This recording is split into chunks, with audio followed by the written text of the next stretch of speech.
في ليلة من ليالي شهر يوليو الساعة قرب نص الليل، الناس كلها كانت بتحتفل بعيد الاستقلال في أمريكا في مدينة هادية اسمها فاليو. 2 قاعدين في العربية بتاعتهم في ساحة انتظار فاضية في مكان شبه مهجور. ال2 دول هم دارلين ومايكل، قاعدين في هدوء والدنيا حواليهم ضلمة، ما كانش فيه غير عمود نور بس في أول الشارع، وهو ده اللي كان بينور ويطفي. وفجأة الهدوء اتكسر لما ظهرت عربية جاية من بعيد، ونور الكشاف بتاعها كان قوي جدا. العربية جت وقفت وراهم بالظبط، نزل منها راجل لابس قناع وفيه رمز غريب على صدره، وقبل ما يلحقوا يفكروا مين ده 5 رصاصات اتضربت في ثواني. دارلين ماتت في مكانها ومايكل اتصاب بس ما ماتش. وبعد 40 دقيقة بالظبط رن تليفون في اسم شرطة فاليو، صوت راجل هادي جدا بيتكلم بمنتهى البرود وبيقول: أيوة، أنا اللي قتلتهم، وأنا كمان اللي قتلت ال2 بتوع السنة اللي فاتت على طريق بحيرة هيرمان. مع السلامة. وبكده ظهر شيطان هيحير بلد كاملة لسنين طويلة، والشيطان ده هو زودياك. بعد المكالمة اللي جت لاسم شرطة فاليو اللي القاتل اعترف فيها ان هو اللي عمل الجريمة دي والجريمة اللي قبلها، الشرطة بدأت ان هي تراجع ملفات الجرائم الغير محلولة، وفعلا وقفوا عند جريمة كانت متأيدة ضد مجهول. جريمة حصلت قبلها بشهور، تحديدا ليلة 20 ديسمبر سنة 1968 على طريق هادي ومقطوع جنب بحيرة هيرمان في كاليفورنيا. ولد اسمه ديفيد وكان معاه صاحبته اللي اسمها بيتي، كانوا قاعدين في عربيتهم. الجو كان هادي وما كانش فيه غير صوت الهوا حواليهم، وكانوا فاكرين ان دي هتكون ليلة رومانسية، ما كانوش يعرفوا ان دي هتبقى اخر ليلة في حياته. فجأة راجل ظهر من الضلمة، دخل عليهم وكان شايل مسدس، ضرب رصاصة جت في دماغ ديفيد. طبعا بيتي حاولت ان هي تهرب، خدت رصاصتين في ظهرها وماتت على طول. واللي زود الرعب اكتر ان وقتها الشرطة ما لقيتش اي حاجة تساعدهم، لا بصمات ولا شهود ولا حتى اي دافع. جريمة غامضة اتحفظت في السجلات لحد لما جت مكالمة زودياك بعدها بسنة، وساعتها بدأوا ان هم يربطوا الخيوط. المعروف ان اغلب القتلة بيستهدفوا ناس معينين او فئة معينة، ستات، اطفال، اصحاب لون معين او دين معين، او حتى ناس من طبقة معينة. لكن زودياك كان بيقتل عشوائي، وده اللي صعب الموضوع اكتر على الشرطة وخلاهم مش عارفين يبدأوا حتى منين. مفيش نمط، مفيش منطق، ولا في حتى دافع واضح. وبعد المكالمة اللي عملها لاسم شرطة فاليو بعد اقل من شهر في اواخر يوليو سنة 1969 وصلت 3 رسائل غريبة مكتوبة بخط ايد ل3 صحف مشهورة في سان فرانسيسكو، وكل رسالة من ال3 كانت بتحكي عن الجريمتين اللي فاتوا، تفاصيل ما يعرفهاش غير القاتل والبوليس، كأنه كان عايز يثبت ان هو فعلا المسؤول. الرسائل دي كانت عبارة عن شفرة متقسمة على 3 أجزاء، كل رسالة كان فيها جزء من الشفر، وال3 رسائل مع بعض بيكونوا الرسالة الكاملة. وزودياك هددهم لو الرسائل دي ما اتنشرتش على الصفحة الأولى أنا هبدأ مذبحة وهقتل 12 شخص بشكل عشوائي في نهاية الأسبوع ده. الصحف خافت ونشرتها زي ما هو طلب. بعدها بكام يوم تحديدا في 8 أغسطس سنة 1969 مدرس تاريخ قدر ان هو يفك الشفرة دي، وطبعا الشرطة كانت مستنية ان الرسالة دي هيكون فيها اسم القاتل، عنوانه، او اي معلومات عنه. بس الحل كان رسالة تانية، رسالة بتكشف عن عقلية سفاح مريض. زودياك كان بيقول في الرسالة: أنا بحب القتل جدا لأنه ممتع أكتر بكتير من قتل الحيوانات، ولما أموت هتولد من جديد في الجنة، وكل اللي قتلتهم هيبقوا عبيد ليا هناك، وأنا مش هقول أي معلومات عني لأنكم هتحاولوا تمسكوني وتعطلوني عن جمع العبيد بتوعي.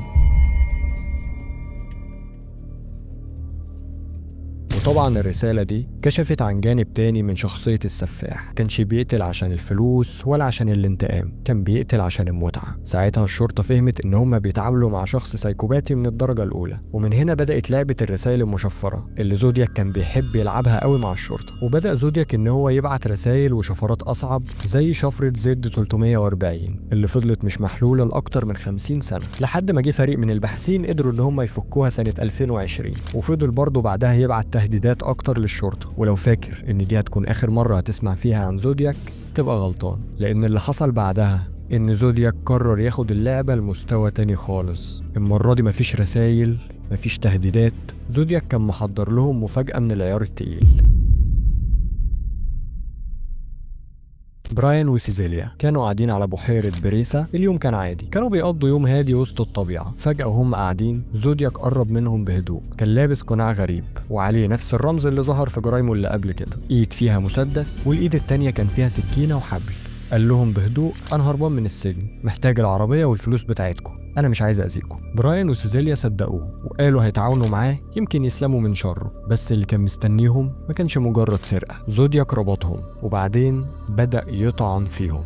براين اتطعن 6 مرات وسيزيليا 10 مرات. سابهم على الأرض بين الحياة والموت وراح عند عربية براين، كتب عليها تاريخ الجريمة ونقش علامة زودياك، وقبل ما يمشي بص عليهم بصة أخيرة كأنه بيتأكد إن مهمته خلصت. بعد كده سابهم ومشي. براين برغم إن هو كان اتصاب جامد بس قدر إن هو يعيش وهو اللي حكى على الجريمة دي، لكن سيزيليا ماتت بعد يومين في المستشفى، وبعدها بحوالي أسبوعين تحديدا يوم 11 أكتوبر سنة 1969 سواق تاكسي اسمه بول ستاين كان شغال على خطه عادي لحد ما ركب معاه واحد من وسط المدينة وطلب منه ان هو يوصله لمنطقة اسمها بريزيديو هايتس. ده حي راقي هادي ملهوش تاريخ مع الجرايم. بمجرد ما التاكسي وصل للمكان ووقف، زودياك طلع مسدس ضرب سواق التاكسي رصاصة في دماغه من مسافة قريبة جدا. بعدها زودياك نزل من التاكسي، فتح باب السواق، سرق محفظته، اخذ المفاتيح، قطع حتة من قميصه اللي كان وقتها غرقان دم، خد الحاجة ومشي. اللي زودياك ما كانش يعرفه